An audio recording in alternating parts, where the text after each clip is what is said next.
Mad মেমোরিজের আজকের 95 নম্বর এপিসোডে আমি জুয়েল আবারও আপনাকে স্বাগত জানাচ্ছি। আশা করি আপনি ভালো আছেন। আজকের ঘটনাটা ম্যাড মেমোরিজের সাথে শেয়ার করলেন আমার এক বড় ভাই রিপন এরিক। ধন্যবাদ জানাচ্ছি রিপন ভাইকে আজকের এই ঘটনাটা ম্যাড মেমোরিজের সাথে শেয়ার করার জন্য। চাইলে আপনিও শেয়ার করুন আপনার জীবনে ঘটে যাওয়া বা আপনার শোনা যে কোনো ভয়ানক ঘটনা, আর তা পাঠান madmemories@gmail.com-এ বা ফেসবুক পেজে। আর শুনুন নতুন নতুন ঘটনা প্রতি শুক্রবার ঠিক রাত 9টায়। চ্যানেলটি যদি আপনার ভালো লাগে লাইক, কমেন্ট, শেয়ার আর সাবস্ক্রাইব করে পাশে থাকুন। তাহলে চলুন আজকের ঘটনায়। সময়টা 2012-র দিকে। আমাদের এলাকায় তখন সিএনজির ব্যবসাটা ছিল বেশ রমরমা। আমাদের গ্রামের রাস্তায় তখন বাস বা রিক্সা না থাকায় সিএনজি ছিল গ্রামের মানুষদের চলাচলের একমাত্র বাহন।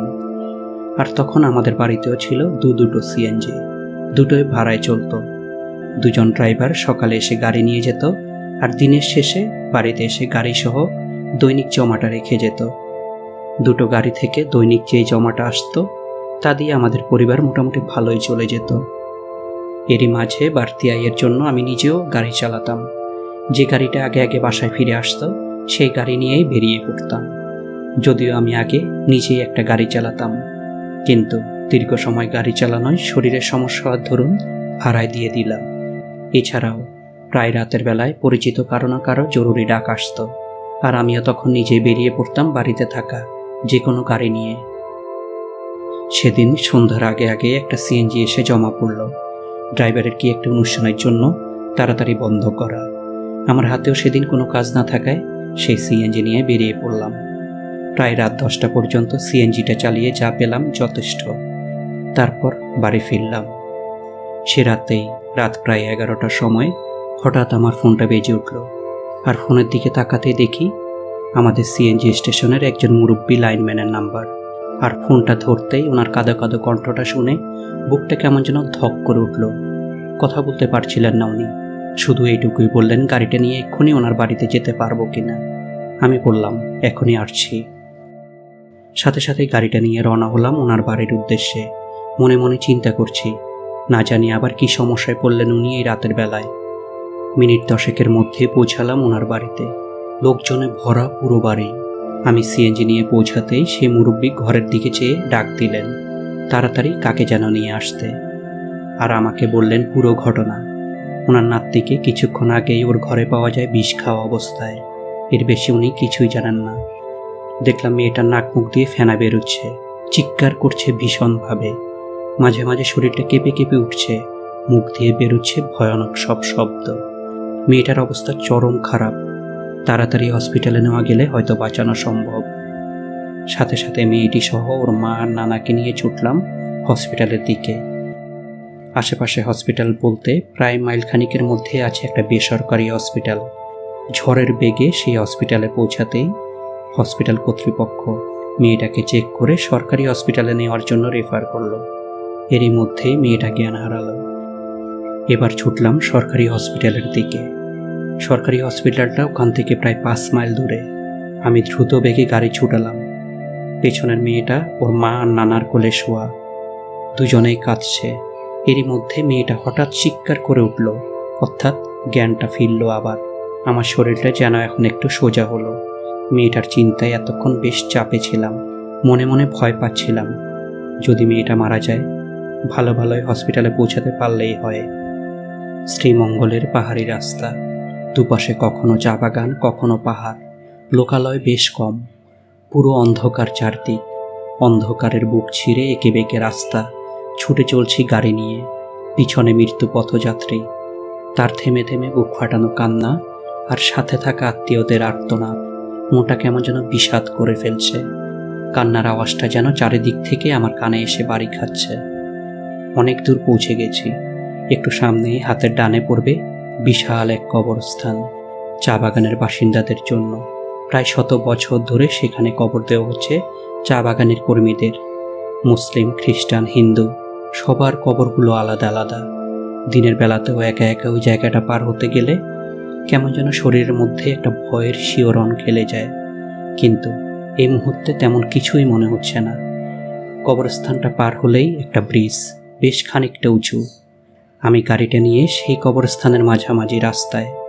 এমন সময় হঠাৎ আমার গাড়ির সামনে বেশ খানিকটা দূরে কুণ্ডলি পাকানো একটা কুয়াশার মতো অবয়ব, ঠিক যেন একটা মেয়ের মুখ, ডান পাশের চা বাগানের মধ্য থেকে বের হয়ে বা পাশের কবরস্থানের দিকে রাস্তার উপর দিয়ে ভেসে ভেসে চলে যাচ্ছে।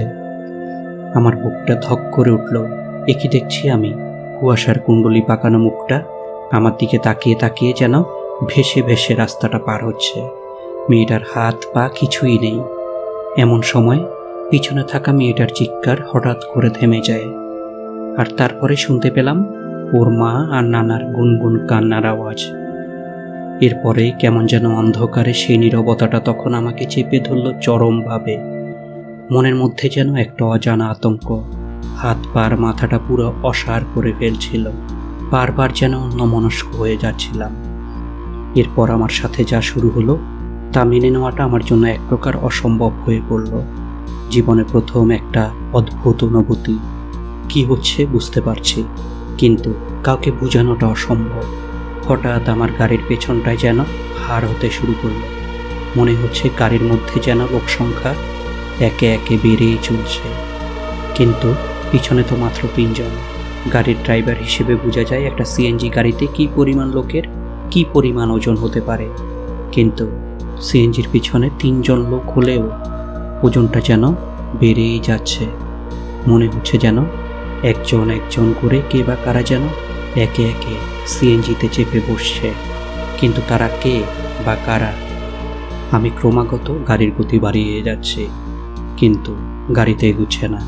কোনোভাবেই যেন সামনে এগোনো যাচ্ছে না। আমার শরীর থেকে ঘাম ঝরতে থাকলো। আমার ভীষণ ভয় করতে লাগলো। কি হতে যাচ্ছে বা কি আছে আমার কপালে। মধ্যরাতের এই কবরস্থানের মধ্য রাস্তায় ইঞ্জিন আর মানুষের শক্তি দুটোই যেন থেমে যাচ্ছে। আমি আপ্রাণ চেষ্টা করছি যাতে গাড়িটা থেমে না যায়। যে কোনোভাবেই যেন মেয়েটার জীবনটা বাঁচাতে পারি, দ্রুত হসপিটালে পৌঁছে। হঠাৎ মনের কোণে একটা চিন্তা আসতেই ঘাড়ের পেছন দিয়ে যেন একটা ভয়ের স্রোত নেমে গেল।